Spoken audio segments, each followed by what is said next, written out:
You're actually literally working on Darkest Dungeon right now, right? Like, right now, even though I'm here, I actually cloned myself and I'm working on it right now. No, but it's like, but like that was the whole thing. Like Darkest Dungeon actually releases in early access on Tuesday, right? And so that's kind of the whole thing, is that like it's actually not like a great idea for you to be here because you actually have a lot of work to do, right? Yeah, well, it's funny because, we were talking a little bit about how, not that it's the same thing, but actors, they film whatever they're doing and then they go on the press tour afterwards. This is kind of like showing up for your call time, but then also having to act your scene in between like the interviews. But no, that's cool. I mean, I really, it's great to be here and it's very timely. If I may, because some people might not know, I don't know who in God's name would not know, but tell us a little bit about Darkest Dungeon. What is the inception of that concept and what it is now? Yeah, Darkest Dungeon is a turn-based gothic kind of horror themed role-playing game, but it's all about the psychological stresses of adventuring. We're trying to actually bring out one of our taglines is "Your heroes are human."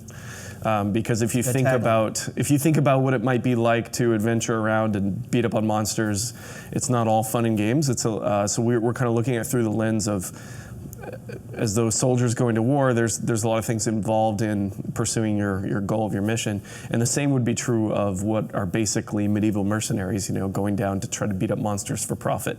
And we're trying to bring out all the horrible things that might happen to you while you're doing this, and kind of shave off that like fancy veneer and get down to the core of what it might be like to be an adventurer. So it's an interesting concept, like that you're actually kind of.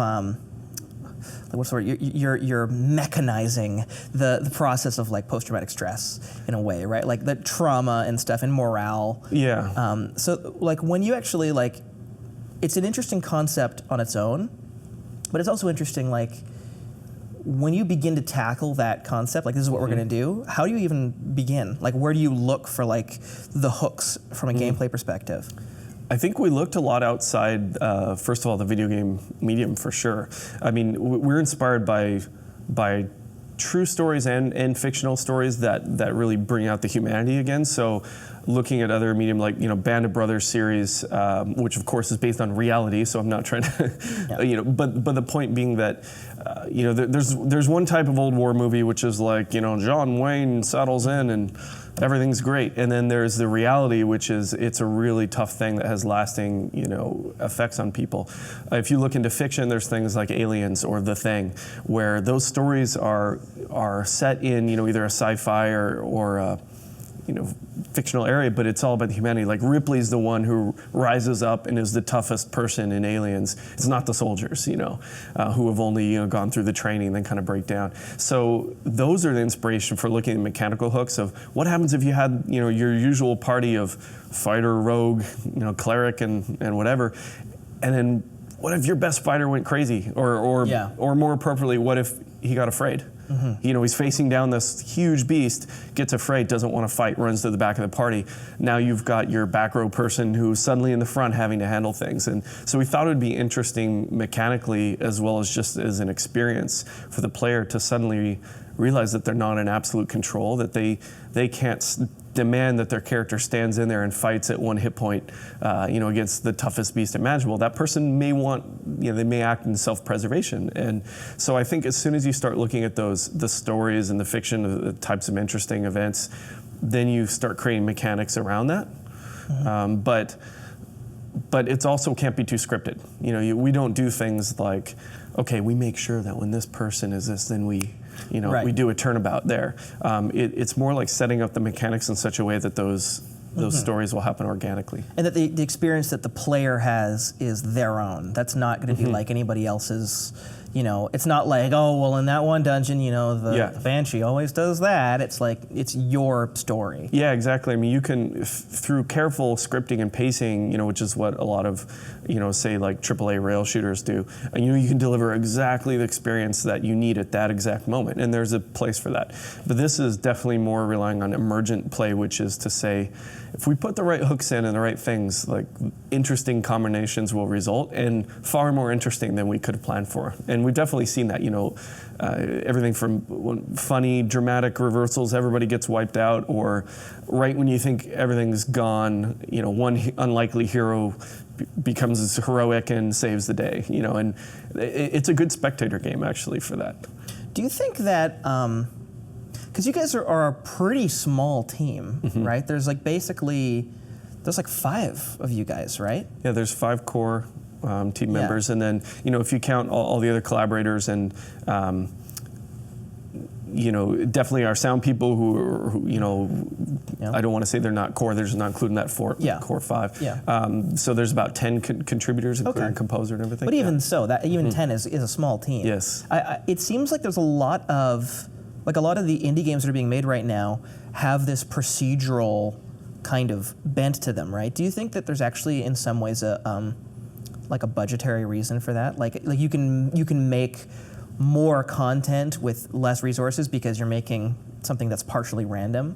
Yeah, it's a consideration for sure. I mean, you have to kind of make what your team and resources, you know, can support, and so you have to make careful choices about not just what sorts of game you want to make, but definitely how the content is generated. So in the case of our game, the dungeons are procedurally generated in general, although we're definitely exploring like some more scripted quests just as a kind of a change of pace occasionally, but I think, though, that you need to make those decisions still for the right creative reasons. So I would say you need to pick the right game up front rather than go, okay, here's the game we really want to make, but we don't have resources, so we're going to, you know, we're going to cut corners here and randomly generate this. I think you need to start earlier in that and be like, this type of game works well with random generation. Random generation works well with our team size, et cetera. But there's also, you know, I think there's pros and cons from a design perspective of procedural content and scripted content, and it just depends on the game that you're making.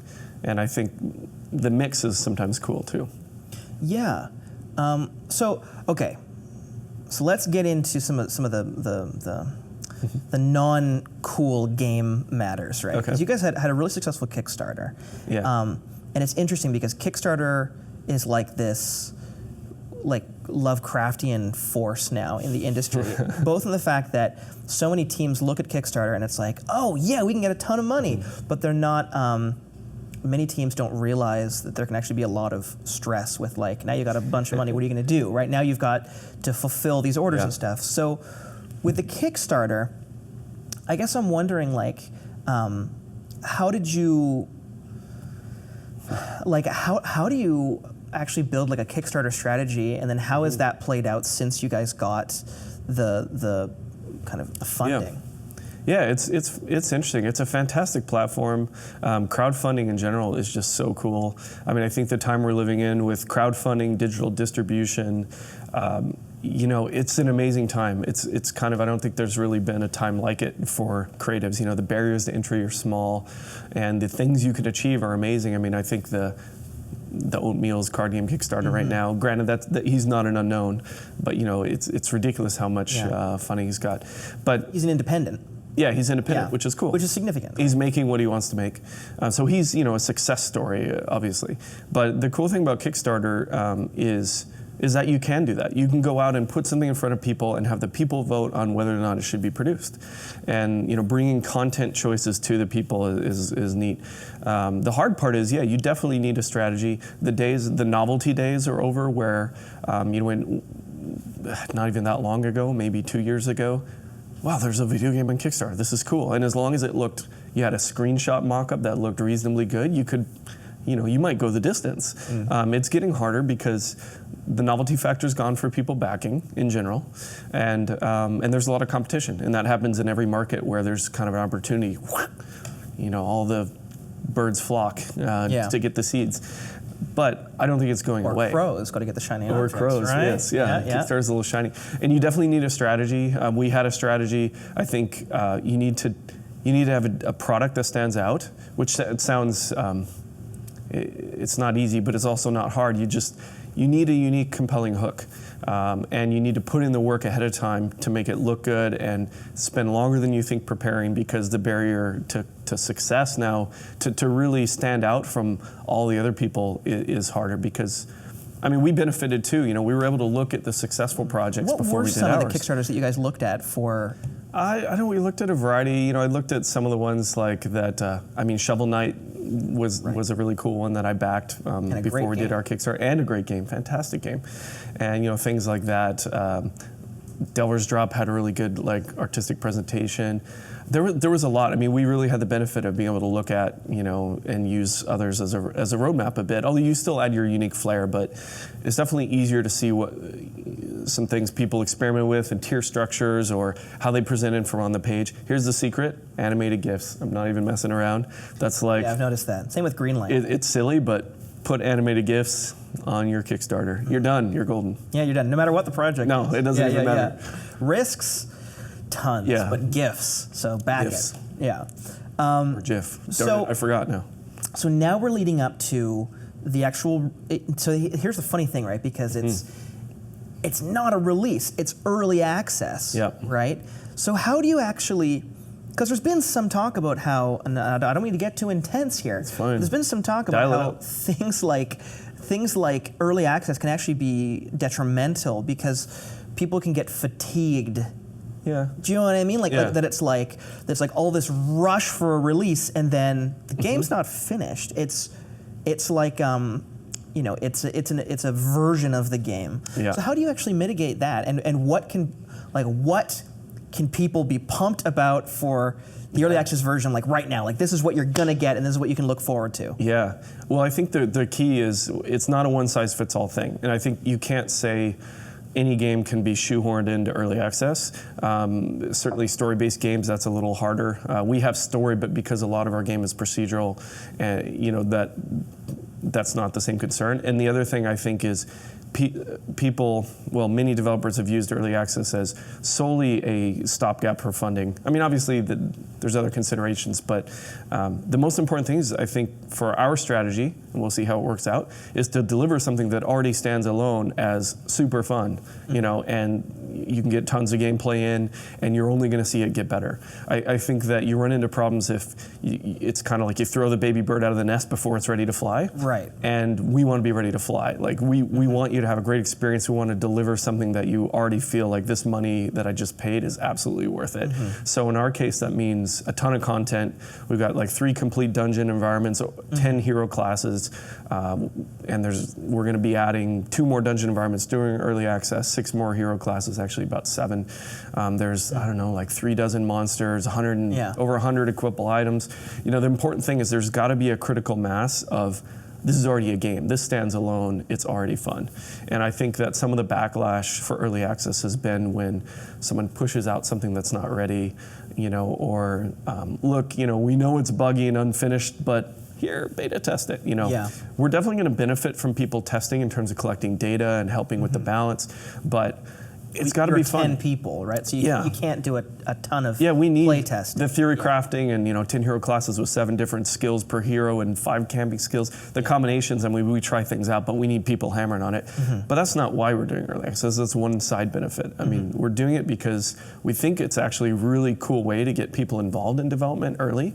That's I think the neat upside for a lot of early access purchasers is, okay, they have a chance to make their voice heard before this game goes gold. It wasn't that long ago, and still, I guess, happens on console and stuff, where it's like you make your Gold Master candidate, and it's gone, And it wasn't that long ago when you couldn't even update it afterwards, except for emergency patches. Now, at least, there's tons of patches. But I don't know, I think it's really cool, and we've tried really hard to make sure that we can stand by this from day one of early access on. It's kind of like Samuel L. Jackson in Jurassic Park, hold on to your butts, this is going to be fun, right? Yeah. And I think that's been our strategy all along. Same thing with Kickstarter is kind of hit it with something that we at least put a lot of thought into and a lot of preparation, a lot of effort, as opposed to going, hey, look, we kind of half-assed this and we're going to hope it flies, That's definitely not our strategy. Right. So there was a pretty big announcement a little while ago at that ridiculous Sony press conference. Oh, right? yes. That Darkest Dungeon, in addition to coming to Steam, is going to be on the PlayStation 4. So. And Vita. And Vita, perfect. And Vita, and I'm sure Vita TV as well. It'll be very exciting. So I don't actually know how much you can even talk about this stuff, but I'm curious, like, what can you say about how that came about? If Sony was approaching you, and I'm curious to know how that relationship actually, Sure. is there any consideration for that version of the game going into like the early access, or is it like you'll deal with that later, or is it literally the same version of the game? Yes. I mean, our plan is, we haven't announced exact specifics, but at this point we're not planning on doing early access on those devices. Yeah. But it is the same version of the game except for interface changes to support controller, and Vita might need some more changes just because the whole thing's a little different. But yeah, the relationship is great. I mean, I have a ton of respect for those guys, Adam Boyes, Nick Sutner. Yeah. They're fantastic what they're doing. I knew some of them from working on a previous game I made called Horde with Big Sandwich Games. Of course. The dragon-themed MOBA, Excellent. Stratacade, action shooter, whatever. Just throw a descriptor at it, it probably fits. Yeah. It's a weird game. But that was back when they were really starting to court indies and kind of bring some of that to their platform. And since then, they've stepped their game up even way more. I mean, everyone knows Sony has been very good about courting indie developers. Yeah. And so there's a little bit of both. We had worked with Sony before, and we were interested in working with them. And they definitely were interested in working with us. I mean, I think that was maybe one of the cool things is they were very proactive about coming to us and saying, look, we really like what we're seeing of Darkest Dungeon. How can we get it on our platforms? So that means a lot to a developer, when the platform holder is chasing you down. And it just, I think, goes to, and they've done that with a lot of titles. It just goes to show their true enthusiasm for bringing interesting content to their platforms. So. Well, okay, we're in the twilight years of this interview, my friend. All good things must come to an end. All great things. Yeah. Oh man. Yeah. Support us on Kickstarter. So here's the deal. We were just talking a little bit before the show about Age of Empires, right? Yeah. Which you designed the DS version of Age of Empires. Yes, it was a total turn-based conversion. Yeah. At the dawn of the DS era. So it's interesting because I'm sorry, I did not play that version of Age of Empires. That's fine. But I have played Crows. Okay. Right? And I love Crows. I have played Horde, and I really like Horde. And it's really interesting for me because, I consider you very, very talented, right? I think you really are a very remarkable game designer, and it's cool to see that Darkest Dungeon is getting so much positive press and attention prior to release. Like, everyone knows it's going to be good. Well, there's high expectations. We know that much. Okay. We've done a good job of selling the sizzle, the steak up to this point. So maybe that might be exactly the angle that you're taking with this, right? Like, because on the one hand, what's it like? Because I don't mean to diminish your other games, but I think. But you know what I mean, right? Like, you're like this game has a lot of buzz. What's it like to get this kind of feedback now at this point on this game? Well, I think it's setting up high expectations. I mean, there's no victory laps going on because we still have to deliver a fantastic game, and we're doing everything we can to do it. I would say the biggest thing is, this team that we've got, Chris Barassa, the creative director, my business partner, and he's the artist. He's fantastic. His creative direction on the game is amazing. That's been a big factor in being able to really show the promise of the game. Because if you think of it that way, like we're marketing the game a lot ahead of many people actually playing it. And so, it's kind of like making a promise, and we got to make good on the mechanics. And so I think it's having a talented team, coming up with an interesting concept, and everybody firing on all cylinders has at least given us that chance. That's what has created maybe the buzz, and that's enabled us to sell the promise of this. And we're very excited about actually putting it in people's hands so that they actually get to play it. And our goal from the beginning has always been that I want them to love it even more when they get it than what they thought it was going to be.